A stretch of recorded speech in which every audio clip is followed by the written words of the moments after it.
আজকের ভিডিওটা আমার প্রবাসী ভাইদের জন্য। তো চলুন আগে আপনাদেরকে সংক্ষেপে একটা ভিডিও দেখাই। লাশ চাইলে লাশ পাইবেন, টাকা পাইবেন না। আর যদি টাকা চান অনেক টাকা পাইবেন। আর আপনার ছেলে লাশ এই দেশও দাফন করে দিব। এখন আপনার কোনটা দরকার?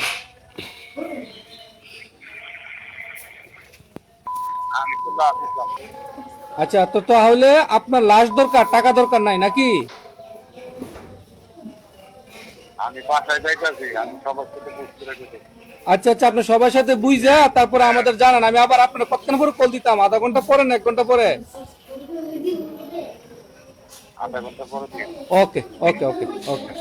আপনি কি কাউকে চান নাকি? জি জি জি জি জি জি হ্যালো ভাই। জি জি জি জি জি। আচ্ছা ওকে ওকে ওকে। আচ্ছা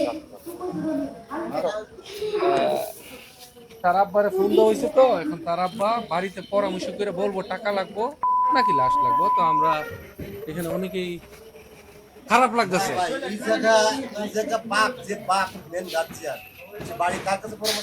যাই হোক,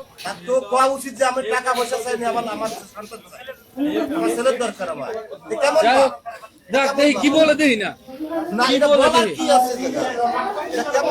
দেখ এমন অনেক প্রবাসী ভাই আছে যারা পরিবারের জন্য দিনের পর দিন, মাসের পরের মাস, বছরের পর বছর তারা প্রবাসে জীবনযাপন করতেছে। সেই প্রবাস জীবনে গেছে মাত্র একদম পরিবার হোক, ফ্যামিলি হোক, তাদের সুখের জন্য, শান্তির জন্য। আজকে সেই শান্তির প্রতীকটা মারা গেছে।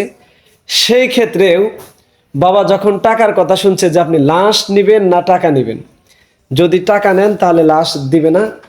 সে টাকার কথা শুনে বাবা বলতেছে আগে ফ্যামিলিতে যাই, পরামর্শ করি, টাকা নিবে না লাশ নিবে। এখানে তো বাবার উচিত ছিল সর্বপ্রথম যে আমি আমার সন্তানের লাশ চাই, টাকার প্রশ্নই আসে না। ভাই, যে প্রবাসী জীবনযাপন করতেছেন টাকার জন্য, পরিবারের জন্য, সেই পরিবার দেখেন কতটা টাকার জন্য পাগল, সন্তানের জন্য এতটা পাগল না।